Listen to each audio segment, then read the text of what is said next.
Welcome to Teen Up, a podcast that digs deeper into the thoughts of teenagers' mind about the wonders of the world. If you're new here, I'm your host, Isabella. And I'm Glenn. If you're not, welcome back.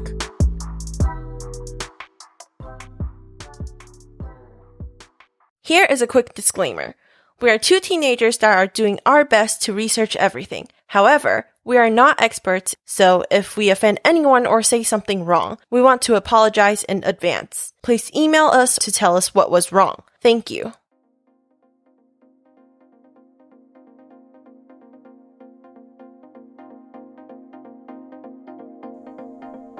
It is common for people to think that there is an afterlife after death, or that there is a test waiting for you after you die. There are so many uncertainties that comes with death that we just don't know. And no matter how much we don't want death to come, we're unable to escape death, while we naturally have a desire to live.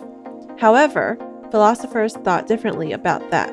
They think that death is nothing to be afraid of. So, we're going to talk about the philosophy of death. So, I'm going to read this quote. Basically, biologically, death is to stop, your functioning organs stop, and your heart rate, blood pressure, and all the functions just stop after you die. And philosophically, death and living people, the line between death and alive is debated upon different philosophers. And today we're just going to talk about a few of these theories and what the past philosophers and modern philosophers think. So, Socrates, we've all heard of Socrates, right? Yeah.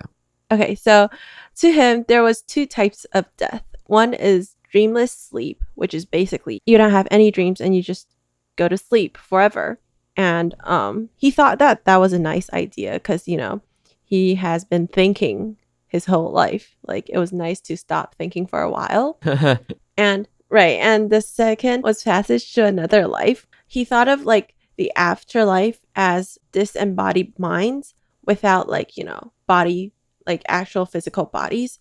So you don't have to worry about needing to be fed or resting or, doing all the things to keep your physical self in good health, and there wouldn't be pain. So basically your mind would be at your top form because you wouldn't have to worry about the things that you normally would. You could just basically have philosophical conversations with others. That was what Socrates thought. He thought that it'd be amazing to have these great conversations with the past thinkers, which I think is just, I don't know, too much. He thinks too much. Wait, I don't understand. So is it like an afterlife? Right. You go to heaven or hell or whatever places that you can meet other people. Yeah, just people who have died, and you could think with them. Okay.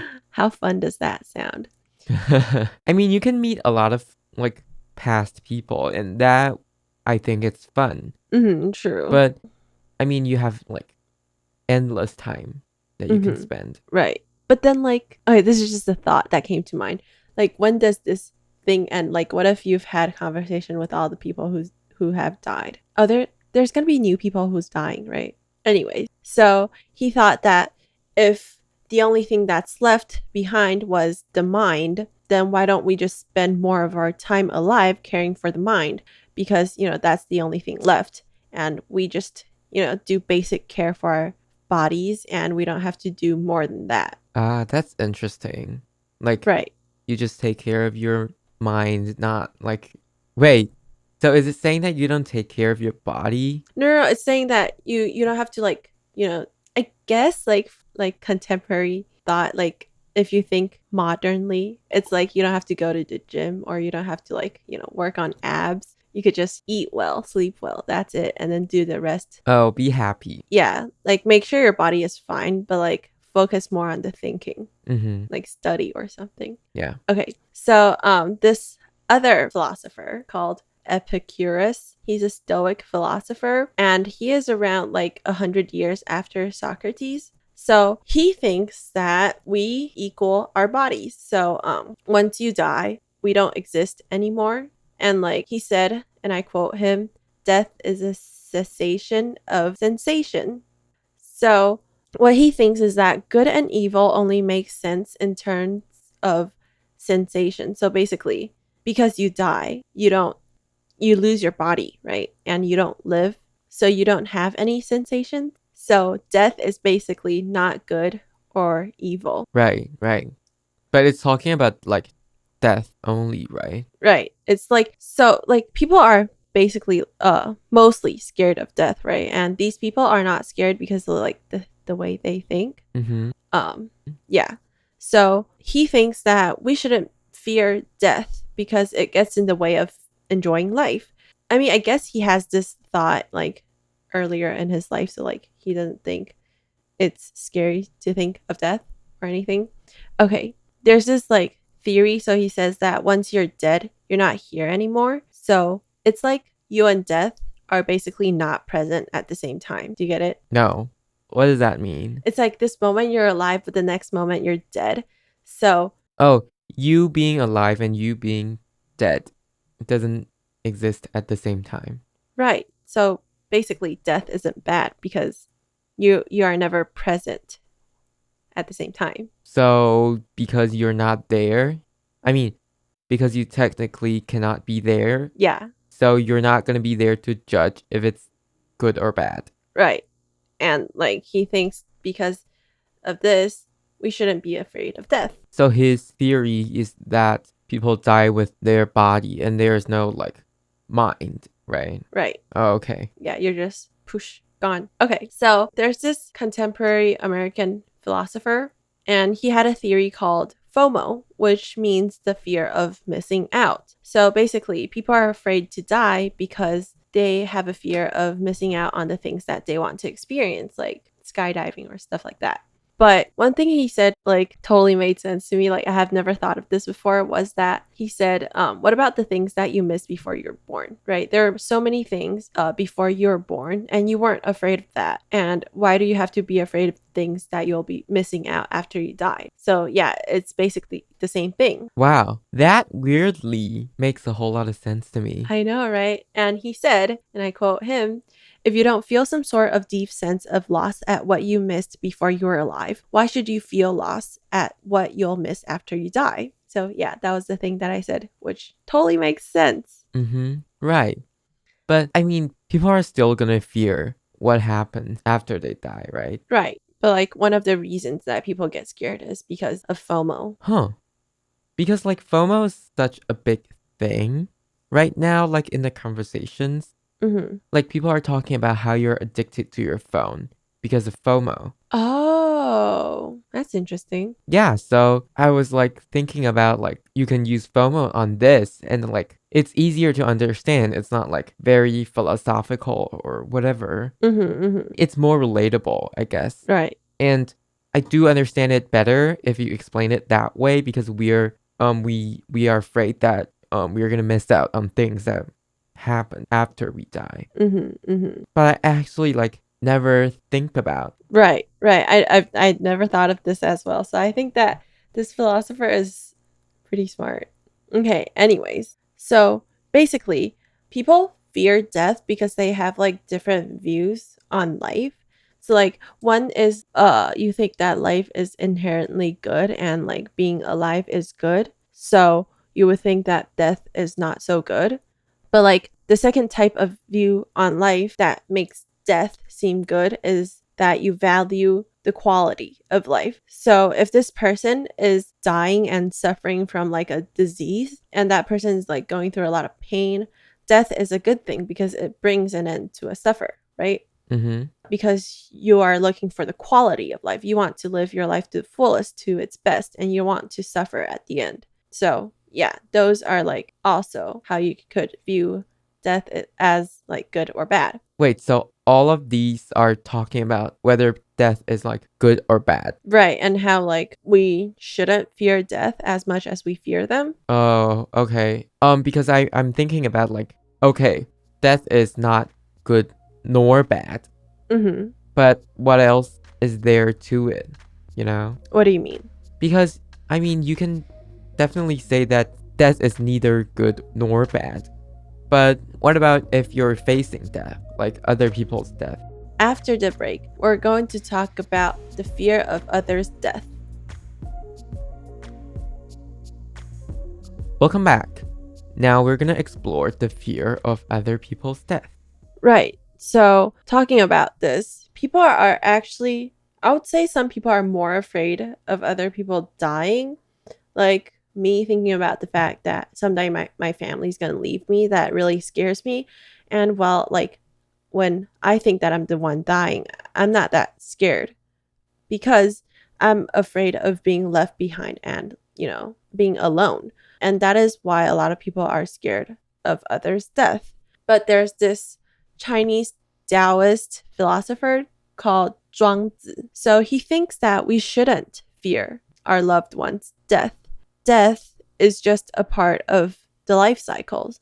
Like we're not afraid of, growing up birthdays or like celebrations about like, becoming a grown up.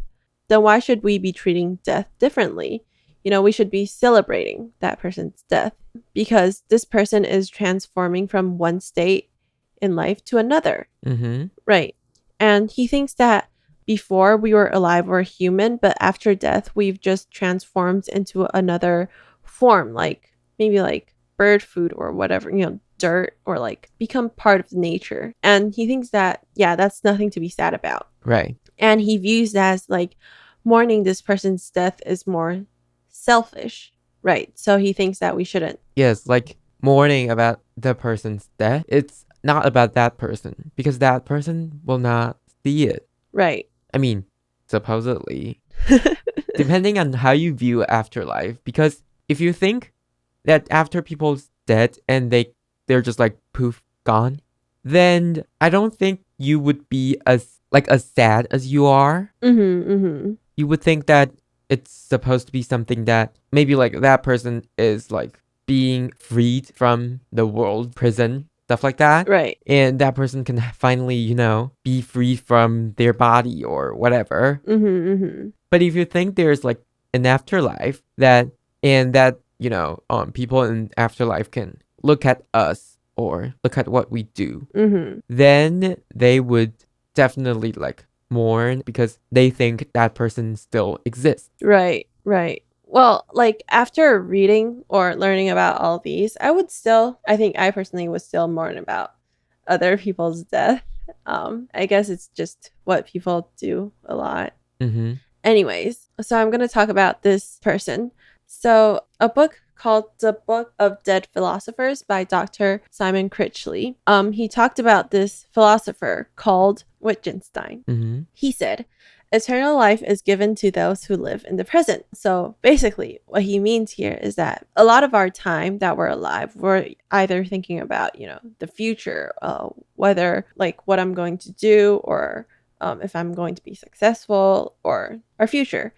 Or we're thinking about our past, like our past, reminiscing about our memories or the past terrible things that happened. Right. And the difficult thing is living in the present, right? So he says that eternal life is only, given to those that live in the present, which I think is super right because like I personally think a lot about the future and rarely live in the present.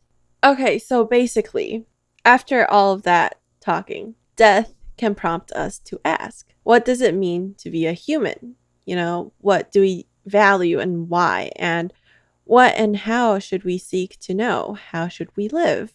And that is making my head explode. I know, these questions like this are so much. I know, like what makes us live. Right. That is incredible. I mean, if you think about it, how human functions, like it is unbelievable, like how many balances there should be. Right. We're like so sophisticated that we can like basically like work because look at us creating robots. Like we barely make them walk or move or whatever. Right. But like humans can like repair themselves and like have so many sophisticated chemical reactions. I know. And like balancing inside. It is mind-blowing. Like, how can we do that? Like, what makes us do that? And I think that is like something that you need to, really put a pin on to understand death. Right. Wait, I just remembered this thing that our chemistry teacher said